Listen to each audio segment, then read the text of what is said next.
ਤੀਜਾ ਜਿਹੜਾ ਸਭ ਤੋਂ ਵੱਡਾ ਇੱਕ ਡਿਸੀਜਨ ਹੋਰ ਅੱਜ ਯੂਐਸ ਦੀ ਸੁਪਰੀਮ ਕੋਰਟ ਨੇ ਦਿੱਤਾ ਹੈ, ਉਹ ਟੈਕਸਸ ਦੇ ਵਿੱਚ ਏਜ ਵੈਰੀਫਿਕੇਸ਼ਨ ਲਾ ਆ, ਜੋ ਪੋਰਨ ਸਾਈਟਸ ਨੂੰ ਲੈ ਕੇ ਹੈਗਾ।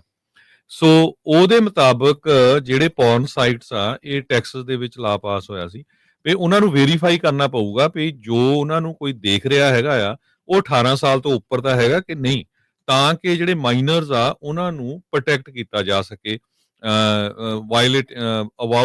ਵਾਇਲੇਟਿੰਗ the first amendment rights of adults. Courts ਨੇ ਜੋ 6 ਦੇ ਮੁਕਾਬਲੇ 3 ਦੇ ਨਾਲ ਜਿਹੜਾ ਡਿਸੀਜਨ ਦਿੱਤਾ ਹੈ, ਲਿਬਰਲ ਜਸਟਿਸਸ ਨੇ ਡਿਸੈਂਟ ਕੀਤਾ ਹੈਗਾ ਆ। ਸੋ ਮੈਜੋਰਟੀ ਨੇ ਇਹ ਕਿਹਾ ਵੀ ਜਿਹੜਾ ਟੈਕਸਸ ਦਾ ਲਾ ਆ ਉਹ ਬਿਲਕੁਲ ਸ਼ੀਲਡ ਕਰਦਾ ਆ ਬੱਚਿਆਂ ਨੂੰ ਉਹਨਾਂ ਚੀਜ਼ਾਂ ਤੋਂ, ਖਾਸ ਕਰਕੇ ਸੈਕਸ਼ੂਅਲੀ ਐਕਸਪਲਿਸਿਟ ਕੰਟੈਂਟ ਜੋ ਹੈਗਾ ਆ, ਕਿਉਂਕਿ ਇਹਦੇ ਸੰਬੰਧ ਦੇ ਵਿੱਚ ਜਸਟਿਸ ਕਲੈਰੈਂਸ ਥਾਮਸ ਨੇ ਇਹ ਡਿਸੀਜਨ ਲਿਖਿਆ ਮੈਜੋਰਟੀ 'ਚ। ਉਹਨਾਂ ਨੇ ਕਿਹਾ ਵੀ ਜਿਹੜਾ ਯੂਜ਼ ਆਫ ਪੋਰਨੋਗ੍ਰਾਫੀ ਆ, ਇਹ ਸਬਜੈਕਟ ਆਫ ਸੋਸ਼ਲ ਸਟਿਗਮਨ ਹੈਗਾ। ਸੋ ਇਹ ਬੱਚਿਆਂ ਨੂੰ ਸਾਨੂੰ ਇਸ ਤੋਂ ਬਚਾਉਣਾ ਚਾਹੀਦਾ ਹੈਗਾ ਜੀ। ਸੋ 2023 ਦੇ ਵਿੱਚ ਟੈਕਸਸ ਨੇ ਇਹ ਮੈਜਰ ਲਿਆਂਦਾ ਸੀਗਾ, ਇਹ ਕਹਿ ਕੇ ਵੀ ਅਸੀਂ ਬੱਚਿਆਂ ਨੂੰ ਪ੍ਰੋਟੈਕਟ ਜਿਹੜਾ ਉਹ ਕਰ ਰਹੇ ਹਾਂ, ਜਿਹੜੇ 18 ਸਾਲ ਤੋਂ ਹੇਠਾਂ ਆ, ਉਹਨਾਂ ਨੂੰ ਜਿਹੜਾ ਸੈਕਸ਼ੂਅਲੀ ਐਕਸਪਲਿਸਿਟ ਮਟੀਰੀਅਲ ਆ ਉਹਦੇ ਐਕਸਪੋਜ਼ਰ ਤੋਂ ਜਿਹੜਾ ਬਚਾਉਣਾ ਚਾਹੀਦਾ ਆ। ਸੋ ਆਈਡੀਓਲੋਜੀਕਲ ਲਾਈਨਸ ਦੇ ਉੱਤੇ ਇਹ ਵੀ 6-3 ਦੇ ਨਾਲ ਜਿਹੜਾ ਹਰਜੋਤ ਸਿੰਘ ਜੀ ਫੈਸਲਾ ਆ। ਸਾਰੇ ਜਾਣੇ ਸੋਚ ਰਹੇ ਹੋਣਗੇ ਵੀ ਅੱਜ ਸੁਪਰੀਮ ਕੋਰਟ ਦੇ ਫੈਸਲੇ ਦੇ ਉੱਤੇ ਇੰਨੀ ਕਿਉਂ ਜਿਹੜੀ ਉਹ ਕਰ ਰਹੇ ਆ।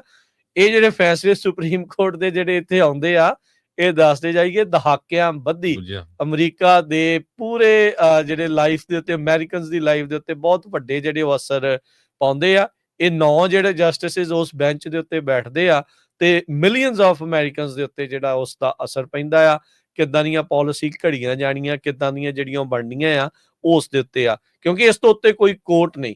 ਇਹ ਸਭ ਤੋਂ ਉੱਤੇ ਜਿਹੜੀ supreme court of United States ਆ, ਇਸ ਤੋਂ ਉੱਤੇ ਕੋਈ ਕੋਰਟ ਨਹੀਂ।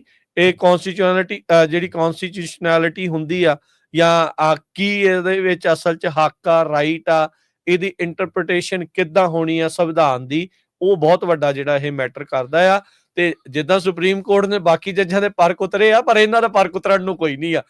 ਹੋਰ ਤੁਹਾਨੂੰ ਨਾ ਐਗਜ਼ਾਮਪਲ ਦੱਸਦੇ ਜਾਈਏ, ਜਿਹੜਾ ਰੋ ਵਰਸਸ ਵੇਡ ਵਾਲਾ ਡਿਸੀਜਨ ਸੀ 1973 1973 ਸੁਪਰੀਮ ਕੋਰਟ ਨੇ ਡਿਸੀਜਨ ਦਿੱਤਾ ਸੀ ਵੀ ਹੋ ਸਕਦਾ ਵੀ ਜਿਹੜਾ woman the constitutional right for N abortion, ਤੇ ਉਹ 2022 ਦੇ ਵਿੱਚ ਜਾ ਕੇ ਸੁਪਰੀਮ ਕੋਰਟ ਨੇ ਓਵਰਟਰਨ ਕੀਤਾ। ਸੋ ਆਲਮੋਸਟ 49 ਸਾਲਾਂ ਬਾਅਦ, 50 ਸਾਲ ਹੀ ਹੋ ਗਏ, 50 ਸਾਲਾਂ ਬਾਅਦ। ਸੋ ਹੁਣ ਇਹ ਜਿਹੜੇ ਡਿਸੀਜਨ 3 ਬਹੁਤ ਵੱਡੇ ਹੋਏ ਹੈਗੇ ਆ ਯੂਐਸ ਦੀ ਜਿਹੜੇ ਸੁਪਰੀਮ ਕੋਰਟ ਦੇ।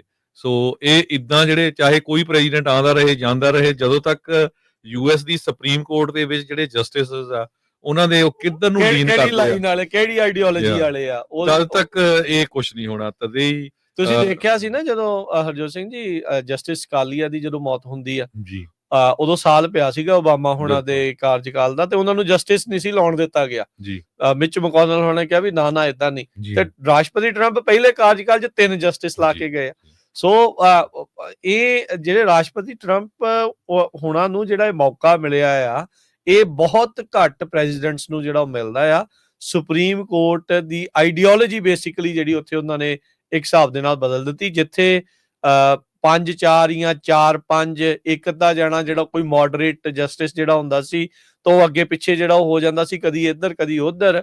ਤੇ ਹੁਣ 6-3 ਦੇ ਨਾਲ ਲਾਈਕ ਇੱਕ ਹਿਸਾਬ ਦੇ ਨਾਲ ਸੁਪਰ ਮੈਜੋਰਿਟੀ ਜਿਹੜੀ ਜਸਟਿਸਿਸ ਦੀ ਕੰਜ਼ਰਵੇਟਿਵ ਲੀਨਿੰਗ ਜਿਹੜੀ ਆ ਉਹ ਹੈਗੀ ਆ।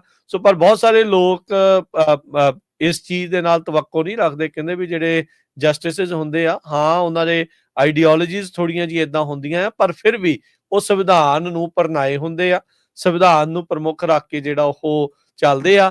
ਪਰ ਜਦ ਆਮ ਲੋਕਾਂ ਨੂੰ ਹਰਜੋਤ ਸਿੰਘ ਜੀ ਸੁਣਨ ਦੇ ਵਿੱਚ ਆਉਂਦਾ ਵੀ 6-3 ਦੇ ਨਾਲ ਵੀ ਕੰਜ਼ਰਵੇਟਿਵ ਜਸਟਿਸ ਨੇ ਹੱਕ 'ਚ ਕੀਤਾ, ਉਹਨਾਂ ਨੇ ਉਲਟ ਕੀਤਾ, ਸੋ ਉਹਨਾਂ ਨੂੰ ਵੀ ਏਦਾਂ ਲੱਗਦਾ ਹੁੰਦਾ ਵੀ ਕਿਤੇ ਜਿਹੜਾ ਸੁਪਰੀਮ ਕੋਰਟ ਆ ਉਹ ਜਿਹੜਾ ਉਸ ਦੇ ਵਿੱਚ ਪੋਲਿਟਿਸਾਈਜ਼ ਜਿਹੜਾ ਉਹ ਹੋ ਚੁੱਕਾ ਆ। ਰਿਐਲਿਟੀ ਕੀ ਆ, ਇਹ ਤਾਂ ਉਹਨਾਂ ਜਸਟਿਸਿਸ ਦੇ ਮਨ ਦੇ ਅੰਦਰ ਹੀ ਜਿਹੜਾ ਉਹ ਪਤਾ ਜਿਹੜਾ ਉਹ ਚੱਲੇਗਾ।